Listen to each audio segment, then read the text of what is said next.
कर लें। दोस्तों, जब से एमसीडी के अंदर भाजपा है, तब से सिर्फ हम भाजपा का रोना सुन रहे हैं। छोटे बच्चों की तरह वो सिर्फ रो रहे हैं। उनके पास डॉक्टरों को तनख्वाह देने के लिए पैसे नहीं होते, डॉक्टर हड़ताल पे चले जाते हैं। अस्पताल के अंदर मरीज जो है बिना इलाज के मर जाता है। सफाई कर्मचारियों को देने के लिए पैसा नहीं होता। सफाई कर्मचारी पूरी दिल्ली को कूड़ा कूड़ा कर देते हैं, पूरी दिल्ली को कूड़े का प्रदेश बना देते हैं। सारी जनता परेशान होती है, एमसीडी को कोई फर्क नहीं पड़ता। जब एमसीडी का चुनाव भाजपा ने लड़ा तो उन्हें मालूम था कि भाजपा को मालूम था कि एमसीडी का कितना बजट है। उनको मालूम था कि जो उनके यहाँ मुलाजिम हैं, जो उनके यहाँ कर्मचारी हैं, उनको तनख्वाह देनी पड़ती है। ये कोई नई बात नहीं है। इसको जानते बूझते उन्होंने चुनाव लड़ा और एमसीडी की जिम्मेदारी ली। हम भाजपा को ये कहना चाहते हैं और दो टूक कहना चाहते हैं कि रोना बंद करो, बच्चों की तरह रोना बंद किया जाए। अगर आपको तनख्वाह देने की अक्ल है, अगर आपके अंदर इतनी जिम्मेदारी है कि आप तनख्वाह दे सकें, तो आप एमसीडी चलाओ। और अगर आप नहीं चला सकते तो आप इस्तीफा दो, एमसीडी को खाली करो। हम इतने ही फंड में, इतने ही बजट में एमसीडी चला के दिखाएंगे और अच्छी तरह से चला के दिखाएंगे।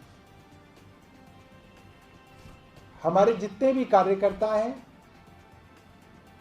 अक्सर वो ये बात जानते हैं कि पब्लिक के बीच में कभी भी कोई बात हो तो एमसीडी की परेशानियां लोगों की जुबान पे होती हैं। हम लोग भी विधायक के तौर पे कहीं जाते हैं तो जितनी परेशानियां जनता बताती है, उसमें करीब 90 से 95% परेशानियां जो हैं वो सिर्फ और सिर्फ एमसीडी की होती हैं। तो मैं अपने कार्यकर्ताओं को, अपने नेताओं को, सब लोगों को ये कहना चाहता हूं कि अब आपको कोई भी मिले, लोग परेशान हैं, लोग बात करते हैं, लोग कहते हैं कि जी हमारे यहाँ झाड़ू नहीं लगती।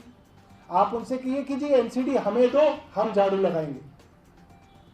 हमारे यहाँ कूड़ा नहीं उठता, एमसीडी हमें दो, हम कूड़ा उठवाएंगे।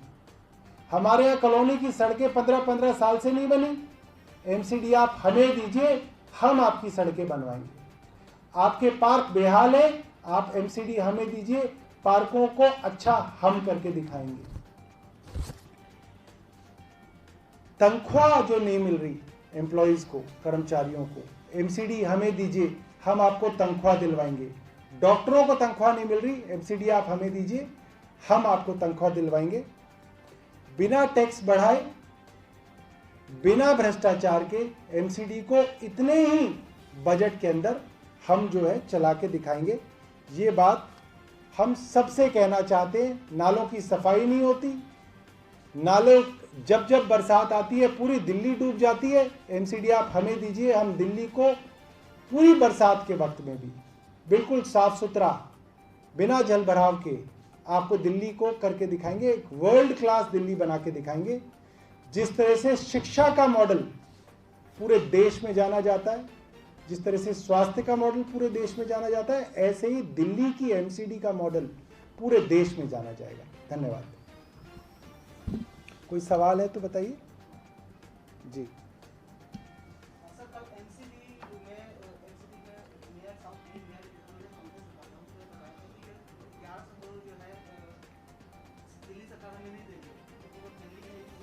वो उनका सालों से यही रोना है। जैसे छोटा बच्चा नहीं रोता, मेरे को टॉफी दे दी, टॉफी दे दो, मेरे को तो लाल वाली चाहिए थी, लाल वाली दे दो, नहीं उसको तो हरी दी, अब मुझे हरी भी चाहिए। उनका रोना खत्म ही नहीं होता।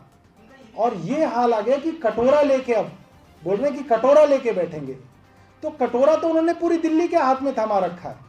हम यही कह रहे हैं, कटोरा लेके बेइज्जती मत कीजिए। दिल्ली की एमसीडी का नाम आखिरी आया है। सफाई के सर्वे के अंदर जो केंद्र सरकार ने सर्वे किया, इन्हीं की सरकार ने सर्वे किया, उसमें ये आखिरी है। ये बेइज्जती की है इन्होंने दिल्ली की।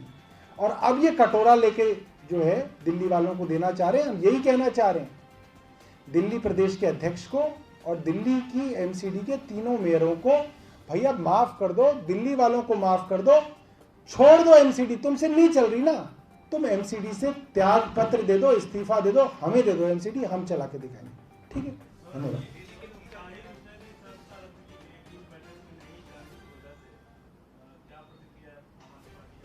जो प्रोसीजर होगा वो करेगा, हमारी प्रक्रिया से कोई प्रोसीजर कोई ना बदलता है, जो प्रोसीजर होता है वो चलना चाहिए।